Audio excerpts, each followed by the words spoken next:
PoK के आसमान में आज जिस तरीके की आवाज गूंज रही है और जमीन पर जिस तरीके की हलचल दिख रही है, उसे देखकर साफ समझ आ रहा है कि हालात अब उस मोड़ पर पहुंच चुके हैं जिसका अंदाजा कुछ हफ्ते पहले ही लगाया जा रहा था। नीलम घाटी के भीतर और उससे सटी 3 पहाड़ी घाटी के रास्तों पर जो पिछले 24 घंटे में हुआ है, उसने ना सिर्फ वहां की भौगोलिक तस्वीर बदल दी है, बल्कि पूरे क्षेत्र की सामरिक सोच को भी झकझोर करके रख दिया है। भारत द्वारा दिए गए सख्त अल्टीमेटम की समय सीमा जैसे ही खत्म हुई, ठीक उसी घड़ी से वह निर्णायक कदम शुरू हो गया जिसकी आहट लंबे समय से मिल रही थी, जिसका डर वहां की सत्ता और उसके पीछे खड़े ड्रैगन दोनों के दिलों और दिमाग पर भारी था। दरअसल पर्दे के पीछे कहानी महीनों पहले एक खतरनाक खेल खेला जा रहा था। ड्रैगन ने नीलम घाटी और अहम पहाड़ियों के दर्रे के जरिए पूरे पीओके क्षेत्र पर अपना नियंत्रण गहराने की एक बहुत बड़ी सोची समझी रणनीति शुरू की थी।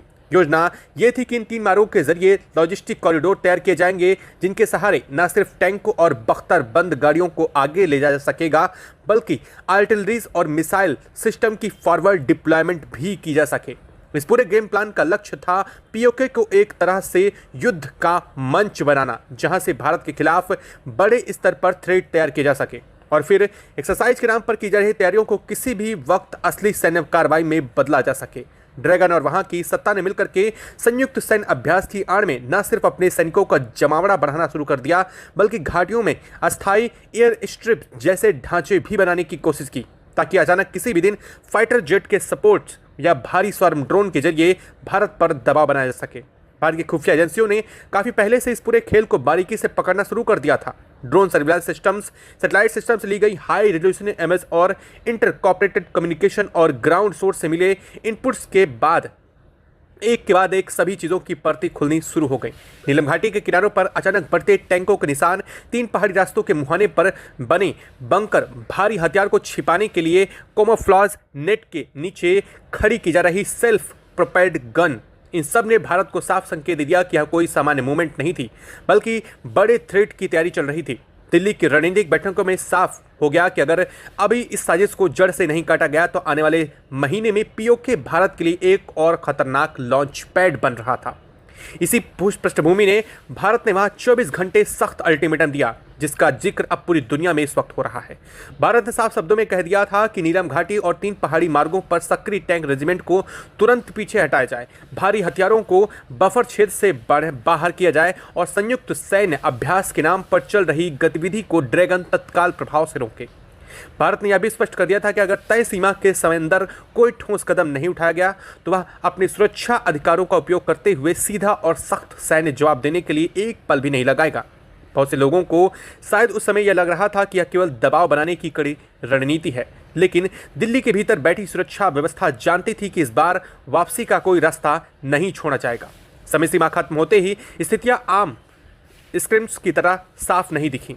जैसे ही अंतिम घंटे की घड़ी ने अपनी टिक टिक करके समय खत्म किया, नीलम घाटी में आगे की पंक्ति पर तैनात भारतीय बल पूरी तरीके से एक्टिव हुए और देर रात जो हुआ उसने पूरी दुनिया को चौंका करके रख दिया, खासकर उन सेक्टरों में जहां ड्रैगन के टैंकों की एडवांस पोजीशनिंग दर्ज की गई थी। वहां पहले से ही डिटेल टारगेट ग्रिड तैयार था। भारत की ओर से सबसे पहले इलेक्ट्रॉनिक वॉरफेयर और ड्रोन सर्विलांस की परतों को सघन किया गया, ताकि दुश्मन जैसे ही तरफ से बढ़े उसके काउंटर मूव का संकेत मिले, उसे तुरंत नाकाम किया सके। कुछ ही मिनटों के भीतर भारतीय मोर्चों से एक कोऑर्डिनेट और मल्टी लेयर्ड जवाब शुरू हुआ गया। बीएसएफ और अग्रिम पंक्ति पर तैनात अन्य बलों ने सुरक्षा रूप से जिस तरीके से आगे बढ़ करके हमला बोला, उससे ड्रैगन की टैंक फॉर्मेशन की कमर तोड़ दी।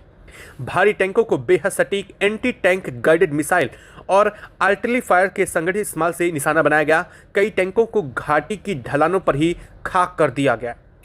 वहीं कुछ ने बचने की कोशिश की, बचने में पीछे हटना चाहा, लेकिन पहले से ही तैयार फायर पॉकेट्स में फंस करके वे भी बेअसर हो गए। और इस पूरे ऑपरेशन का सबसे बड़ा पहलू अब सामने आ रहा है। भारत ने दुश्मन की पहलकदमी का इंतजार किए बिना प्रोएक्टिव तरीके से उनकी रेंज से बाहर धकेलना शुरू कर दिया, जिससे वे बड़े हमले की शुरुआत कर रहे थे। दरअसल पूरे के पूरे ड्रैगन की साजिश 3 घाटी और साथ ही साथ नीलम घाटी पर कब्जा करके पूरे पीओके को एक इंटरलॉक जोन बनाने की कोशिश चल रही थी। जहां पर मौजूद भारत समर्थक लोग जो लगातार नारा और पाक के खिलाफ विद्रोह कर रहे थे, उन्हें दमन करने की कोशिश चल रही थी। लेकिन इस पूरे घटनाक्रम में भारत का यह कदम इस वक्त बहुत तेजी से छा चुका है। सिर्फ जमीनी मोर्चों पर ही नहीं, आसमान में भी ड्रैगन की मंशा को करारा जवाब मिला है। भारत ने न सिर्फ उसके भारी सशस्त्र ड्रोन को ट्रैक किया, बल्कि एडवांस काउंटर ड्रोन टेक्नोलॉजी की मदद से उन्हें पूरी तरीके से न्यूट्रलाइज कर दिया गया है। कई रिपोर्ट्स के अनुसार ड्रैगन ने सोचा था कि वह अपने अत्याधुनिक माने जाने वाले ड्रोन की मदद से भारतीय पोस्ट की लाइव मैपिंग करके कम्युनिकेशन को जाम कर देगा और साइकोलॉजिकल दबाव बनाएगा, लेकिन भारत के इलेक्ट्रॉनिक शील्ड और काउंटर ड्रोन सिस्टम ने एक तरह से आसमान में अदृश्य दीवार खड़ी कर दी थी, जिससे ये सभी ड्रोन या तो अपने रास्ते भटक गए या फिर वहीं गिर करके पूरी तरीके से निष्क्रिय हालात में पड़े हुए हैं। ड्रैगन चाहकर भी पीओके के ऊपर अपने हाई एंड ड्रोन नहीं उड़ा पाया, क्योंकि उसे पता था कि वह सीमांत क्षेत्र में जैसे ही दाखिल होंगे वो तो गिरा दिए जाएंगे। इसके साथ ही भारत ने पीओके के भीतर ही नहीं बल्कि एलओसी पर भी अपने भराव को अचानक कई गुना बढ़ा दिया है। कई सेक्टरों में लंबे से समय से जारी रिसॉल्व एंड रिस्ट्रिक्ट की नीति को बदलते हुए अब एक्टिव पोस्चर अपना लिया गया है। सीमा पर तैनात फॉर्मेशन को क्लियर डायरेक्शन दे दिए गए हैं कि किसी भी संदिग्ध मूवमेंट पर केवल निगरानी भर नहीं बल्कि आवश्यकता पड़ने पर तत्काल बराबर की कार्रवाई की जाए और जिस तरीके से सामने से विरोध आए उसका उसी भाषा में जवाब दिया जाए। यदि किसी सेक्टर में बिल्डअप की कोशिश नजर आती है तो प्री इंपेमेटिव तरीके से उसे वहीं पर खत्म कर दिया जाए। कुछ ही घंटों में न सिर्फ पीओके की घाटियों में बल्कि एलओसी के पार कई ठिकानों पर तेज गतिविधियां दिखी। भारत ने अपने हैवी एसेट्स को भी फॉरवर्ड रेडीनेस पर रखा है। यह पूरा घटनाक्रम वहां की सत्ता के लिए किसी बुरे सपने जैसे नहीं हो रहा है। वह पहले से ही जानते थे कि अगर ड्रैगन की मदद से रचा जा रहा है यह बड़ा खेल बेनकाब होता है तो उसे अंतर्राष्ट्रीय मंचों पर भी जवाब देना मुश्किल हो जाएगा। जमीनी स्तर पर भी भारी कीमत चुकानी पड़ेगी। भारत के इस कठोर जवाब ने उसकी तमाम रणनीतिक गणनाओं को तहस नहस कर दिया है। अब स्थिति इस वक्त यह बन चुकी है कि उसे न सिर्फ अपने फॉरवर्ड पोस्ट से सैनिकों को पीछे खींचने पर मजबूर होना पड़ा है बल्कि कई जगहों पर हॉस्टली रिट्रीट के जरिए अपने बंकर और लॉजिस्टिक डंप को भी छोड़ करके भागना पड़ रहा है। ड्रैगन के लिए स्थिति पूरी तरीके से गहरी मुश्किल का सबब बन चुकी है। वह लंबे समय से नैरेटिव बनाने की कोशिश कर रहा था कि उसकी मौजूदगी केवल लिमिटेड कॉपरेशन और एक्सरसाइज तक है, लेकिन जैसे ही भारत ने उसके टैंक और ड्रोन को जमीन पर और तकनीक की ताकत से ध्वस्त करना शुरू किया, उसे एहसास हो गया कि अगर वह और आगे बढ़ा तो सीधी टकराहट न सिर्फ घाटी तक सीमित रहेगी बल्कि एक बड़े क्षेत्रीय संकट का रूप ले लेगी। इसलिए दबाव और नुकसान की दोहरी मार के बीच भी उसने अपने सोल्जर और हैवी एसेट्स को पीछे खींचने की प्रक्रिया तेज करनी पड़ी है। चीन बैकफुट पर उसे जाना पड़ा है। भारत ने इस पूरी साजिश को केवल बैटलफील्ड पर ही नहीं बल्कि अंतरराष्ट्रीय मंच पर भी पूरी तरीके से उजागर कर दिया है। अब जो खबर आ रही है वो आ रही है यूएन को लेकर के। दरअसल यूएन में भेजे गए ताज़ा डोजियर और प्रेजेंटेशन में भारत ने एक बिंदु यह दिखाया कि किस तरीके से नीलम घाटी और आसपास के पहाड़ी रास्तों को ड्रैगन और पीओके प्रशासकों ने मिल करके थिएटर में बदलने की योजना बनाई थी। भारत ने रात के अंधेरे में ड्रोन सर्विलांस से रिकॉर्ड किए गए विजुअल पेश किए, जिसमें साफ दिख रहा है कि ज्वाइंट एक्सरसाइज के नाम पर चीन भारी टैंक रेजिमेंट को फॉरवर्ड स्लोप की तरफ बढ़ा रहा था, अपनी सेनाओं को घुसपैठ कराने की कोशिश कर रहा था। घाटियों की गहराइयों में उसकी कॉन्वे उतर रहे थे। अस्थायी हेलीपैड्स और ढांचे वो तैयार किए जा रहे थे जहां एयर स्ट्रिप बनाई जा रही थी ताकि चीनी फाइटर जेट किसी भी समय पीओके में उतर सकें। भारत ने यूएन के सामने कड़ा सवाल अंदाज में उठाया कि अब यह सिर्फ केवल अभ्यास है तो फिर इसे सिविलियन आबादी के इतना करीब और बफर जोन के इतना भीतर क्यों किया जा रहा है। भारत ने यह भी बताया कि ड्रैगन ने अपने हथियारों को वहां सिंबल और चिन्हों के साथ पूरी तरीके से ऐसा दिखाने की कोशिश की है जैसे यह केवल स्थानीय बलों की तैनाती हो, लेकिन हाई रिजोल्यूशन इमेजरी ने थर्मल सिग्नेचर्स ने इस जाल को पूरी तरीके से काटते हुए साफ रिकॉर्ड कर दिया। काफिले ने किस तरीके से कौन से मार्ग से और किस तरीके से चीनी बख्तरबंद गाड़ियों ने पूरे के पूरे इस क्षेत्र को घेर रखा था, यह बात भी साफ रिकॉर्ड हो गई।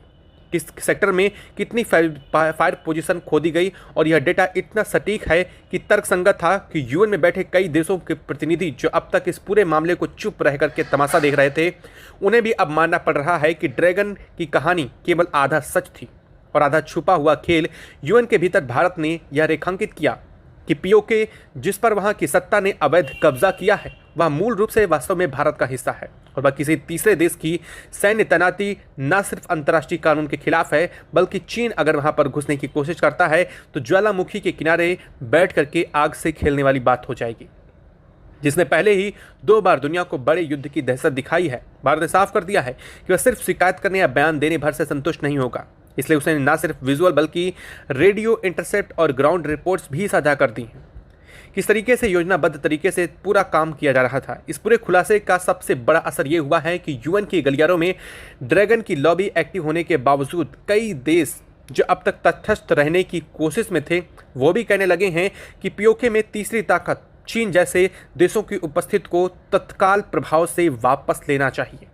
भारत ने इस मौके का फायदा उठाते हुए यह भी स्पष्ट संकेत दिया कि वह अपना अगला बड़ा कूटनीतिक कदम पहले ही उठा चुका है और यह केवल शुरुआत है। अगर पीओके में अवैध तैनाती जारी रही तो कई अंतर्राष्ट्रीय कदमों की मांग करेगा। न सिर्फ विशेष जांच समिति होगी बल्कि भारत इसका बहुत बड़ा पलटवार भी करेगा। जमीनी स्तर पर भारत की शक्तिशाली चाल ने पीओके के भीतर शक्ति संतुलन को पूरी तरीके से इस वक्त बदल दिया है। घाटियों में जहां कभी भारतीय पोस्ट को केवल डिफेंसिव मुद्रा में देखा जा सकता था, अब वो एक्टिव पेट्रोलिंग और फायर डोमिनेंस और फॉरवर्ड पोजीशन की तस्वीर में साफ दिखाई दे रहे हैं। एलओसी पर बढ़ाया गया भारत का पूरी तरीके से ताकत के साथ भारत तैनात है। वहां पर बैठे पर्यवेक्षक को समझ आ रहा है कि भारत अब केवल रिएक्टिव नहीं बल्कि इनिशिएटिव लेने की स्थिति में है। कई सेक्टरों में रात नए ऑब्जर्वेशन पॉइंट तैयार किए गए जिन्हें न केवल नीलम घाटियों की गहराइयों पर नजर रखने के लिए किया गया बल्कि 3 पहाड़ी पर दर्ज होने वाली हलचल को त्वरित प्रतिक्रिया दी जा सके। इसलिए भारत ने अपनी लगभग 60,000 से ज्यादा बटालियन बीएसएफ फोर्सेस को रवाना किया है। इस सब के बीच पाक में बैठी सत्ता बौखलाहट में साफ दिख रही है।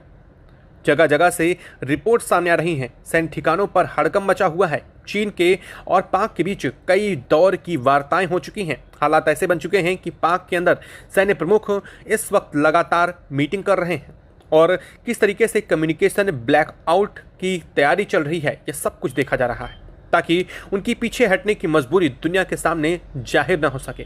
किस तरीके से भारत ने उनके एक एक स्थिति का पलटवार जवाब दिया है, यह बात पूरी दुनिया से छुपा सके। लेकिन भारत ने साफ कर दिया है यह तो केवल शुरुआत है। असली लक्ष्य केवल कुछ टैंक और चीनी ड्रोन नहीं बल्कि उस नैरेटिव को पूरी तरीके से साफ करना है जो पीओके में एक कॉन्जुगेटेड ग्रे जोन तैयार कर रहा है। भारत इस ग्रे जोन को साफ सफेद और काले में बदलना चाहता है, जहां दुनिया खुले शब्दों में मान ले कि पीओके पर अवैध कब्जा किया गया है। और इस पूरे घटनाक्रम में चीन की मौजूदगी ने भारत के इस पक्ष को और भी ज्यादा मजबूती दी है। हालात अब ऐसे बन चुके हैं कि अगले 48 घंटों को लेकर के जो बात कही जा रही है वो केवल रेटोरिकल नहीं बल्कि ग्राउंड लेवल पर जो डिप्लॉयमेंट मूवमेंट और रेडीनेस दिख रही है उसे साफ है कि भारत कई पैरेलल ट्रैक पर बराबर काम कर रहा है।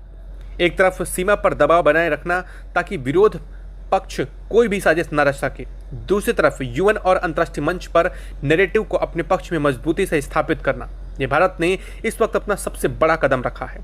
भारत का साफ कहना है कि अगर चीन ने तत्काल प्रभाव से अपनी सेना पीछे नहीं हटाई और पाक के इस पीओके वाले हिस्से को तुरंत तत्काल प्रभाव से खाली नहीं किया तो अगले 24 घंटे बाद भारत की प्रतिक्रिया इससे भी ज्यादा बड़ी, गंभीर और खतरनाक होगी। भारत ने अब तक सिर्फ जमीनी स्तर पर कार्रवाई की है, अभी भी हवाई स्तर पर कार्रवाई करना भारत के हाथ में है और भारत ने अब तक कदम उठाया नहीं है, लेकिन जल्द ही भारत इस कदम की तरफ भी आगे बढ़ रहा है।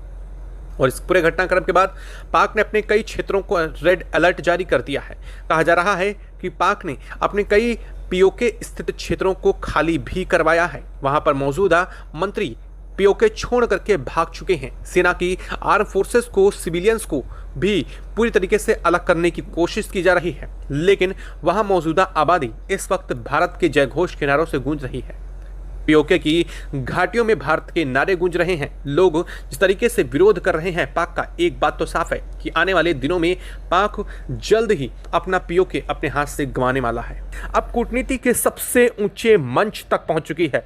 संयुक्त राष्ट्र के दफ्तरों में इन दिनों जब बंद दरवाजों के पीछे मीटिंग हो रही है, उनमें पीओके का नाम सबसे ऊपर है। यूएन सिक्योरिटी काउंसिल के कई सदस्य मुल्क अब यह खुल करके मान चुके हैं कि यदि हालात को इसी तरीके से छोड़ दिया गया तो यह संघर्ष बहुत ही ज्यादा आक्रामक हो जाएगा। केवल सर्कमस्टेंस तक बात नहीं रहेगी बल्कि क्रॉस रीजनल संकट का रूप ये ले लेगी। भारत ने यूएन के सामने जो डोजियर और विजुअल प्रूफ रखे हैं उनमें पीओके में ड्रैगन की टैंक रेजिमेंट की तैनाती, ड्रोन फुटेज में दिखे बख्तरबंद काफिले और साझा ऑपरेशन के साक्ष्य मौजूद हैं। सोचिए इस पूरे घटनाक्रम में पीओके में या पाक और भारत के बीच का जब आपसी मामला है तो चीन की दखल अंदाजी कैसे बर्दाश्त हो। इन सब के जरिए भारत ने स्थापित कर दिया है क्या कोई नेचुरल पीस कीपिंग उपस्थित नहीं है, बल्कि पूरी तरीके से एक पक्षीय सैन्य हस्तक्षेप है जो पीओके को युद्ध क्षेत्र में इस वक्त तब्दील कर रहा है। यूएन के भीतर चल रही बहस में अब दो स्पष्ट धड़ दिखने लगे हैं। एक धड़ यह मानता है कि स्टेटस क्यू फ्रीज की बात दोहराकर हालत को अस्थायी तौर पर रोका जा सकता है, यानी जो जिस जगह है वहीं रुक जाए, कोई आगे न बढ़े। भारत ने इस धारणा को पूरी ताकत के सवाल के साथ उठाया है। भारतीय प्रतिनिधि ने दो टूक कहा कि यथास्थिति फ्रीज का मतलब ये नहीं हो सकता है कि जो नई आक्रामक तैनाती पिछले कुछ हफ्तों में की गई है, जो चीन ने घुसपैठ की कोशिश और वहां पर स्थिति अपनी उपस्थिति दर्ज की है, उसे हम बर्दाश्त कर लें, उन्हें भी स्थायी बना दिया जाए। भारत का साफ कहना है कि अगर सच में स्टेटस क्यू की बात करनी है तो बेसलाइन वही होगी जो ड्रैगन के पीओके में एंट्री से पहले थी। उस दिन से पहले नीलम घाटी में ना तो विदेशी टैंकों की रेजिमेंट थी और ना ही ज्वाइंट वॉर कॉरिडोर की खुली तैयारी थी। यही वजह है कि भारत ने अब यूएन पर खुलकर दबाव बनाना शुरू कर दिया है। दिल्ली की मांग है कि यूएन सिर्फ अपील या सिंबॉलिक रेजोल्यूशन पास करने की जगह सीधे और स्पष्ट शब्दों में ड्रैगन से कहे कि वह पीओके से अपनी सेना तुरंत वापस खींचे। भारत ने यह दलील भी रखी कि पीओके मूल रूप से उसकी क्षेत्रीय अखंडता से जुड़ा सवाल है और वहां पर किसी भी तीसरे देश की सैन्य मौजूदगी को अंतर्राष्ट्रीय कानून और स्थिरता दोनों के खिलाफ माना जाएगा। कई गैर पक्षधर देशों ने बंद कमरे में इस बात का समर्थन किया है कि जब दो न्यूक्लियर आर्म्ड नेबर किसी तीसरे तैनाती से और भड़क रहे हैं तो उसने तीसरे के कदम को पीछे खींच लेना चाहिए। लेकिन सब कुछ इतना सीधा भी नहीं है। ड्रैगन की तरफ से यूएन मंच पर लगातार तर्क दिया जा रहा है कि उसकी सेना केवल सीमित सुरक्षा सहयोग के तहत मौजूद है। उसका मकसद हालत को स्थिर बनाना। यह नैरेटिव कागजों पर ही भले साफ दिखाई दे रहा हो, लेकिन यह पूरा का पूरा जमीनी स्तर पर कुछ और है। जहां टैंक वॉर फॉर्मेशन में खड़े हों, जहां हैवी आर्टिलरीज फॉरवर्ड स्लोप पर शिफ्ट की जा रही हो, जहां फॉरवर्ड पोस्ट के करीब नाइट विजन गॉगल्स पहने जवान ऑटोमेटिक वेपन्स के साथ पेट्रोल कर रहे हों, वहां स्टेबलाइजेशन कम और एस्केलेशन ज़्यादा नजर आता है। यही रिपोर्ट दिल्ली से न्यूयॉर्क तक पहुंचाई जा रही है। इस बीच पीओके की धरती पर भारत ने अपने अलर्ट लेवल को एक और पायदान ऊपर चढ़ा दिया है। सेना के भीतर अब इसे ऑलमोस्ट वॉर लाइक विजिलेंस कहा जा रहा है। फॉरवर्ड फॉर्मेशन को सिर्फ स्टैंड गार्ड पर नहीं बल्कि एक्टिव डिफेंस पोस्चरिंग पर रखा गया है। किसी भी सेक्टर में सडन ट्रूप सर्च की वापसी या हैवी फायरिंग पैटर्न दिखते ही तुरंत मिलिट्री एक्शन लिए जाएंगे। नीलम घाटी के ऊपर से गुजरने वाले हर अनआइडेंटिफाइड फ्लाइंग ऑब्जेक्ट की निगरानी दोगुनी करती गई है। ड्रोन्स की मार्शलिंग पूरी तरीके से केंद्रीय कंट्रोल में है ताकि किसी भी सस्पिशियस एरियल मूव को या तो पुश बैक कर दिया जाए या फिर उसे वहीं ढेर कर दिया जाए। जरूरत पड़ने पर इलेक्ट्रॉनिकली न्यूट्रलाइज भी किया जा सके। बीएसएफ के मोर्चे पर माहौल पूरी तरीके से बदल चुका है। पहले जहां रूटीन क्रॉस लाइन फायरिंग को लोकलाइज्ड जवाब देकर के बात वहीं खत्म कर दी जा रही थी, अब हर गोले का रीजनल पिक्चर्स के साथ संदर्भ में देखा जा रहा है। बीएसएफ के जवानों को साफ हिदायत दी गई है कि किसी भी उकसावे पर तुरंत जवाब दें, मगर फायरिंग के बीच हर सेकंड में यह भी देखें कि कहीं विरोधी पक्ष इस मौके का फायदा उठाकर नैरेटिव तो गढ़ने की कोशिश नहीं कर रहा है। इसलिए कई जगहों पर बीएसएफ की पोस्ट से न सिर्फ गोलाबारी का रिकॉर्ड रखा जा रहा है बल्कि बॉडी वॉर्न कैमरास और हाई जूम ऑप्टिकल से विजुअल्स भी जुटाए जा रहे हैं ताकि बाद में झूठा आरोप भारत पर न माना जा सके कि दुनिया के सामने भारत की नाक काट दी जाए। पीओके के भीतर हालात गंभीरता का अंदाजा इस बात से लगाया जा सकता है कि वहां के अस्थायी अस्पतालों और फील्ड मेडिकल कैंपों पर दबाव बढ़ गया है। छोटे सैनिकों और घबराए हुए स्थानीय लोगों की संख्या लगातार बढ़ रही है। पीओके में हालात गंभीर हुए, वहां के लोगों ने जिस तरीके से विद्रोह की स्थिति पैदा कर दी है, अब वहां पर सिर्फ पाक की सेना के साथ अब चीन की सेना का और भी ज़्यादा उतर जाना लोगों के लिए और भी ज़्यादा निराशाजनक है। हालांकि आम लोगों के जहन में यह चीज़ें गहरे निशान छोड़ रही हैं। पीओके में स्कूल बंद हो चुके हैं, बाजार कई दिनों से आधे शटर पर हैं, रिहायशी इलाकों में रात होने से पहले ही लोग बंकरों में सुरक्षित जगहों में चले जा रहे हैं। बच्चे आसमान में उड़ते हर जहाज से डर रहे हैं कहीं यह अगला हमला ना हो जाए। भारत ने इस मानवीय संकट को भी यूएन के सामने बेहद विस्तार से रखा है। भारत ने कहा है कि पीओके किसी देश का नहीं बल्कि भारत का भी हिस्सा रहा है। वहाँ पर मौजूद लोग वो कश्मीरी हैं, वो हमारे लोग हैं, और अगर उन पर पाक अपने देश के होने के बावजूद कहने के बावजूद अगर उन पर कोई भी एक्शन लेता है या उन पर कोई कार्रवाई करता है तो भारत इसे पीछे नहीं हटेगा। जब पीओके के निर्दोष नागरिक बारूद के ढेर पर बैठने को मजबूर कर दिए जा रहे हैं, उनकी छतें ऊपर से हैवी वेपन से गुजर रही हैं और इंटरनेशनल कम्युनिकेशन की जिम्मेदारी सिर्फ अपीलिंग या वर्ड स्टेटमेंट तक उस वक्त कैसे सीमित रह सकती है। भारत ने डेटा के साथ यह दलील दी कि पीओके में लगातार बढ़ रही सैन्य तैनातगी वहां के जनजीवन को बर्बाद कर रही है और इसकी मूल वजह ताकतें जो आपस में जमीन से दूर इलाकों में खेल का मैदान बना दिया है। इसी दबाव के बीच संयुक्त राष्ट्र महासचिव के दफ्तर से कुछ कड़े शब्दों वाली बयानबाजी भी सामने आई है। आधिकारिक बयानों में भले ही संतुलित भाषा दिखाई दे रही हो, लेकिन ऑफ द रिकॉर्ड ब्रीफिंग में बात सामने आ चुकी है कि यूएन भारत की चिंताओं को पहले से कहीं ज्यादा गंभीरता से मान रहा है। कुछ रिपोर्ट्स के अनुसार महासचिव ने ड्रैगन के शीर्ष नेतृत्व को निजी तौर पर संकेत भेजा है कि अगर पीओके से सैन्य डी-एस्केलेशन जल्द शुरू नहीं हुआ तो अगला कदम फॉर्मल कमेंडमेंशन और टारगेटिंग डिप्लोमेटिक आइसोलेशन की तरफ भी जा सकता है। यानी कि सीधे तौर पर चीन को बड़ी हिदायत मिल चुकी है। भारत की तरफ से संदेश साफ किया गया है कि वह किसी भी यूएन की सार्थक पहल में सहयोग करेगा, बशर्ते उसका पहला और कदम अनिवार्य हो। पीओके से तीसरी ताकत के टैंक और भारी हथियार पीछे से हटें। भारत यह भी कह रहा है कि अगर इंटरनेशनल ऑब्जर्वेशन भेजने की बात हो तो वह इस शर्त पर विचार कर सकता है और उनकी तैनाती नेचुरल जोन्स में हो। उनका पहला काम ग्राउंड सिचुएशन का फेयर डॉक्यूमेंटेशन हो ताकि दुनिया को साफ पता चल सके कि असल में इस पूरे क्षेत्र में आग किसने लगाई है। पीओके में भारतीय बलों की तैनातगी अब मल्टी डोमेन बन चुकी है। जमीनी फौज के साथ वायु और तकनीकी संसाधन का घनिष्ठ समन्वय हो चुका है। कई जगहों पर नीलम घाटी से लेकर के 3 पहाड़ी वाले क्षेत्र से लेकर के कई जगहों पर जहां चीन ने अपनी सेना उतारने की कोशिश की थी, भारत ने उसे गुपचुप तरीके से इस्तेमाल किए जाने की चीन की साजिश का पर्दाफाश करते हुए अपनी बीएसएफ आर्म फोर्सेस को पूरी तरीके से इस स्थान पर मुस्तैद कर दिया है। भारत ने कहा है कि ना तो नीलम घाटी के रास्ते और ना ही किसी दूसरे रास्ते से चीन को घुसने की इजाज़त है यहाँ पर। और अगर चीन यहाँ पर ऐसी हिमाकत करने की कोशिश करता है तो बात सिर्फ आधुनिक मोर्चे पर नहीं, अब बात इंटरनेशनल मंच से लेकर के इस पूरे ग्राउंड फील्ड तक साफ की जाएगी।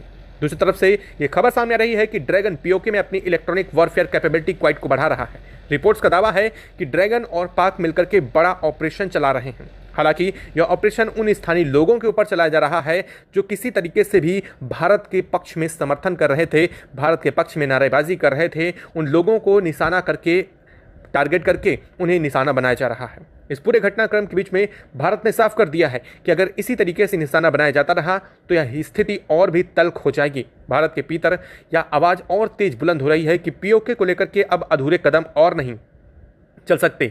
कई वरिष्ठ पूर्व सैन्य अधिकारियों ने खुल करके कहा है कि अगर अभी निर्णायक कदम नहीं उठाया गया तो आने वाले वर्षों में पीओके पर पकड़ बनाना और मुश्किल हो जाएगा, क्योंकि तीसरी ताकत की जहां जड़ें मजबूत और गहरी हो रही हैं, वैसे वैसे भारत के लिए यह चुनौती और भी ज़्यादा बढ़ती जा रही है। और इसी पूरे घटनाक्रम के बीच में भारत ने आज शाम होने के साथ ही इस पूरे घटनाक्रम का स्थिति को और भी ज़्यादा गंभीर बनाया है। भारत का कहना है कि इस पूरे घटनाक्रम में जैसे जैसे स्थितियां हाथ से निकलती हुई दिखाई देंगी, जैसे जैसे चीन के मूवमेंट को रिकॉर्ड किया जा रहा है, भारत ने अपनी तरफ से कई एयर बेसेस को एक्टिवेट किया है, साथ ही ड्रोन बटालियंस को भी एक्टिवेट करके फ्रंट कॉर्नर मोर्चे पर ला दिया है। इसका साफ मतलब यह है कि अगले आने वाले कुछ एक घंटे और भी ज्यादा इस पूरे घटनाक्रम के बाद अहम होने जा रहे हैं। भारत ने पीओके पर अपनी कार्रवाई को और भी तेज करते हुए अब छाव टारफा घेरने की रणनीति लागू कर दी है। इसका मतलब यह है कि पीओके के कई चुने हुए सेक्टरों को भारत ने 4 दिशाओं से प्रेशर में लेने का मिलिट्री प्लान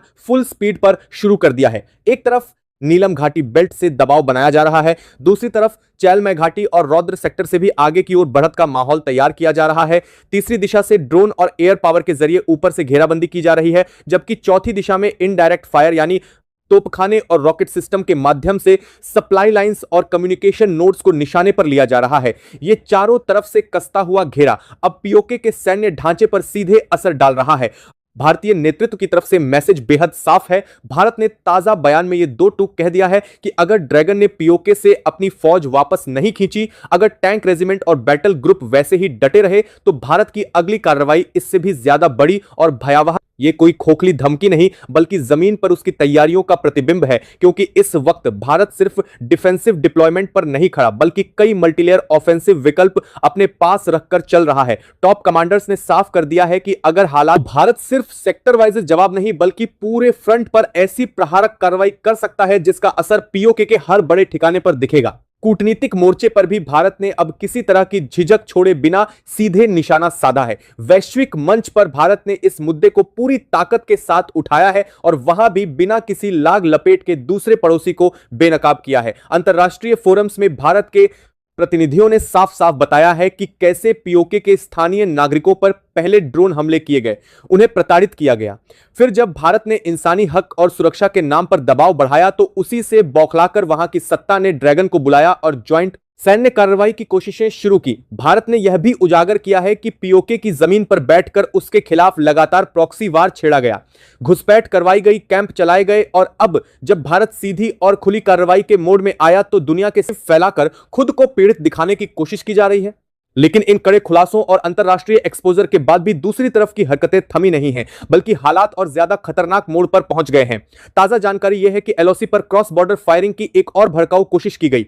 कई सेक्टरों में बिना किसी उकसावे के भारी गोलाबारी शुरू की गई। मोर्टार और रॉकेट के जरिए भारतीय पोस्टों और नजदीकी इलाकों को टारगेट करने की कोशिश की गई ताकि दबाव बनाया जा सके और पीओके के मोर्चे से दुनिया का ध्यान हटाकर एलओसी पर माहौल को और गर्म किया जा सके। इस नापाक कोशिश का मुंह तोड़ जवाब भारतीय सेना और बॉर्डर सिक्योरिटी फोर्स ने दिया है। एलओसी के उन सभी सेक्टरों में जहां से एक तरफा फायरिंग की गई थी, भारत ने बेहद सटीक और घातक रिस्पांस दिया। सिर्फ गोली दर गोली नहीं बल्कि टारगेटेड फायरिंग के बाद जरिए उन पोस्टों और लॉन्च पैड्स को निशाने पर लिया गया जहां से गोलाबारी की शुरुआत हुई थी। गन पोजीशन को चुप करा दिया गया, कई बंकर क्षतिग्रस्त हुए और कुछ ऐसे अस्थायी ढांचे जो सीमा पार से घुसपैठ को सपोर्ट करते थे वे भी भारतीय जवाबी कार्रवाई में राख होते दिखाई दिए। पीओके पर जारी इस पूरे घटनाक्रम के बीच भारत ने अपनी तरफ से बेहद गहरी चिंता भी जाहिर की है। नई दिल्ली ने साफ शब्दों में कहा है कि पीओके में जो कुछ हो रहा है वह केवल दो देशों के बीच सैन्य टकराव नहीं बल्कि वहां फंसे लाखों निर्दोष नागरिकों की जिंदगी का भी सवाल है। भारत का कहना है कि ड्रैगन की एंट्री के बाद पीओके की जमीन पर जो हथियारों का ढेर लगा है, जो टैंक, जेट और आर्टिलरी जमा हो रही है, उससे साफ संकेत मिलता है कि इस इलाके को जानबूझकर युद्ध क्षेत्र में बदला जा रहा है और इस आगे तो 200 से साफरात में बांधने लिए तब तक आरती में सबसे ज्यादा झुलसने वाले वही लोग हैं जिन्हें अपनी आवाज उठाने का अधिकार तक नहीं दिया गया। भारतीय नेतृत्व ने अंतर्राष्ट्रीय मंचों और द्विपक्षीय वार्ताओं में यह स्पष्ट कर दिया है कि भारत की अगली कार्रवाई पहले से कहीं ज्यादा भीषण होगी। अगर चीन पीओके से पीछे नहीं हटता, अगर सीमा पर की गई घुसपैठ जैसी गतिविधियां बंद नहीं होती, अगर एलओसी पर क्रॉस बॉर्डर फायरिंग की हरकतें जारी रहती हैं, तो भारत केवल रूटीन जवाब नहीं देगा बल्कि ऐसी स्ट्रेटेजिक स्ट्राइक की तरफ बढ़ेगा जिसके बाद न सिर्फ सैन्य ढांचे बल्कि प्रॉक्सी तंत्र भी लंबे समय तक उठकर खड़ा ना हो सके। भारत की सुरक्षा एजेंसियों और थिंक टैंकों में पहले से ही कई ऐसे विकल्पों पर काम चल रहा है जिनमें चुनिंदा टारगेट्स पर प्रिसीजन बेस्ड एक्शन शामिल है और यह सब प्लेनली इस मैसेज के साथ जोड़ा जा रहा है कि अब पेशेंस की सीमा पार हो चुकी है। पीओके के भीतर के कई सेक्टरों में अब यह साफ दिखने लगा है कि भारत ने चक्रव्यूह की तरह घेरा कसना शुरू कर दिया है। लगातार ड्रोन इमेजिंग से पता चल रहा है कि सप्लाई रूट्स पर दबाव बढ़ रहा है। कई पुराने रूट जिन्हें अब तक सुरक्षित माना जाता था वहां अचानक भारतीय आर्टिलरी की रेंज में आकर खतरा बढ़ गया है। कुछ बैक सपोर्ट कैंप्स जिनके बारे में बाहर की दुनिया को कम जानकारी थी अब भारतीय टारगेटिंग सिस्टम की लिस्ट में आ चुके हैं। बीएसएफ और अन्य बल आगे की पंक्ति में हैं, जबकि उनके पीछे रेगुलर आर्मी और विशेष टुकड़ियां रेडी स्टैंड बाय पर है जो किसी भी ग्रीन सिग्नल पर आगे बढ़ने की स्थिति में है। भारत और चीन के बीच पीओके में जो छोटी छोटी झड़पें शुरू हुई हैं वे सिर्फ चेतावनी शॉट नहीं बल्कि यह साफ संकेत है कि दोनों पक्ष अब एक दूसरे की क्षमता और इरादे को ग्राउंड पर परख रहे हैं। कहीं गोली चलने के तुरंत बाद फ्लेयर छोड़े जा रहे हैं, कहीं माइक्रोफोन पर लाउड स्पीकर से आखिरी चेतावनी दी जा रही है, कहीं स्नाइपर पोजीशन बदल रहे हैं और कहीं यंग जवान पहली बार इतने नजदीक खड़े किसी दूसरे महाशक्ति के सैनिकों की आंखों में आंखें डालकर खड़े हैं। पूरी लाइन पर तनाव इतना ज्यादा है कि एक फहमी भी भारी फायरफाइट को जन्म दे सकती है। दिल्ली के साउथ ब्लॉक में चल रही बैक टू बैक मीटिंग्स ने साफ कर दिया है कि भारत अब केवल रिएक्टिव मोड में नहीं रहेगा।